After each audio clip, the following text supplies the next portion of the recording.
Chapitre 15. Monsieur Collins était dépourvu d'intelligence et ni l'éducation ni l'expérience ne l'avaient aidé à combler cette lacune de la nature. Son père, sous la direction duquel il avait passé la plus grande partie de sa jeunesse, était un homme avare et illettré, et lui-même, à l'université où il n'était demeuré que le temps nécessaire pour la préparation de sa carrière, n'avait fait aucune relation profitable. Le rude joug de l'autorité paternelle lui avait donné dans les manières une grande humilité que combattait maintenant la fatuité naturelle à un esprit médiocre et enivré par une prospérité rapide et inattendue.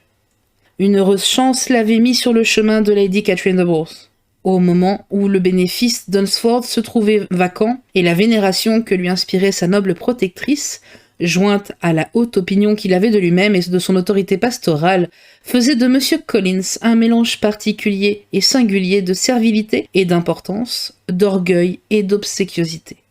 À présent qu'il se trouvait en possession d'une maison agréable et d'un revenu suffisant, il songeait à se marier. Ce rêve n'était pas étranger à son désir de se réconcilier avec sa famille, car il avait l'intention de choisir une de ses jeunes cousines, et si elles étaient aussi jolies et agréables qu'on le disait communément. C'était là le plan qu'il avait formé pour les dédommager du tort qu'il leur ferait en héritant à leur place de la propriété de leur père. Et il le jugeait excellent. N'était-il pas convenable et avantageux pour les Bennet, en même temps que très généreux et désintéressé de sa part? La vue de ses cousines ne changea rien à ses intentions. Le charmant visage de Jane, ainsi que sa qualité d'aînée fixa son choix le premier soir. Mais le lendemain matin, il lui fallut modifier ses projets. Dans un bref entretien qu'il eut avant le déjeuner avec Mrs. Bennet, il lui laissa entrevoir ses espérances, à quoi celle-ci répondit, avec force sourires et mines encourageantes, qu'elle ne pouvait rien affirmer au sujet de ses plus jeunes filles, mais que l'aînée, c'était son devoir de l'en prévenir, serait sans doute fiancée d'ici peu. M. Collins n'avait plus qu'à passer de Jane à Elizabeth. C'est ce qu'il fit pendant que Mrs. Bennet tisonnait le feu. Elizabeth, qui par l'âge et la beauté venait immédiatement après Jane, était toute désignée pour lui succéder. Cette confidence remplit de joie Mrs. Bennet, qui voyait déjà 2 de ses filles établies, et de ce fait, l'homme dont la veille encore le nom seul lui était odieux se trouva promu très haut dans ses bonnes grâces. Lydia n'oublia point son projet de se rendre à Meryton. Ses sœurs, à l'exception de Mary, acceptèrent de l'accompagner, et M. Bennet, désireux de se débarrasser de son cousin, qui depuis le déjeuner s'était installé dans sa bibliothèque où il l'entretenait sans répit de son presbytère et de son jardin, le pressa vivement d'escorter ses filles, ce qu'il accepta sans se faire prier. M. Collins passa le temps du trajet à émettre solennellement des banalités auxquelles ses cousines acquiesçaient poliment. Mais, sitôt entrés dans la ville, les 2 plus jeunes cessèrent de lui prêter la moindre intention et le moindre intérêt. Elles fouillaient les rues du regard dans l'espoir d'y découvrir un uniforme, et il ne fallait rien moins qu'une robe nouvelle ou un élégant chapeau à une devanture pour les distraire de leurs recherches.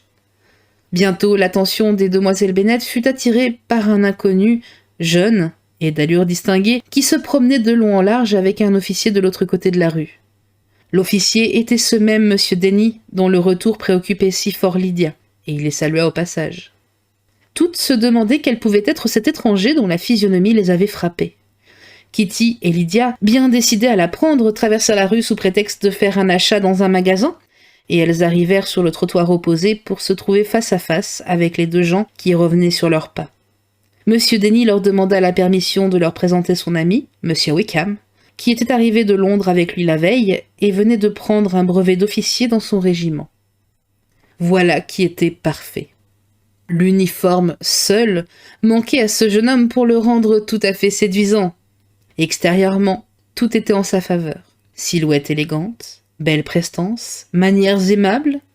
Aussitôt présenté, il engagea la conversation avec un empressement qui n'excluait ni la correction ni la simplicité. La conversation allait son train lorsque M. Bingley et M. Darcy apparurent à cheval au bout de la rue. En distinguant les jeunes filles dans le groupe, ils vinrent jusqu'à elles pour leur présenter leurs hommages. Ce fut Bingley qui parla surtout et, s'adressant particulièrement à Jane, dit qu'il était en route pour Longbourn où il se proposait d'aller prendre des nouvelles de sa santé. M. Darcy confirmait par un signe de tête lorsque ses yeux tombèrent sur l'étranger et leurs regards se croisèrent. Élisabeth, qui les regardait en cet instant, fut satisfaite de l'effet produit par cette rencontre. Tous 2 changèrent de couleur.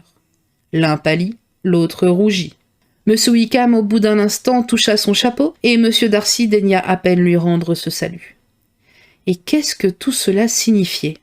Il était difficile de le deviner, difficile aussi de ne pas désirer l'apprendre.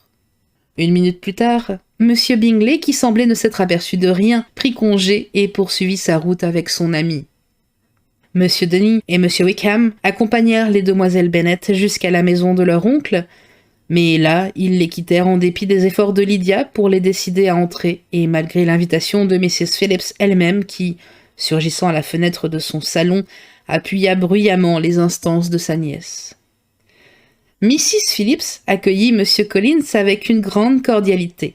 Il y répondit par de longs discours pour s'excuser de l'indiscrétion qu'il commettait en osant venir chez elle sans lui avoir été préalablement présenté.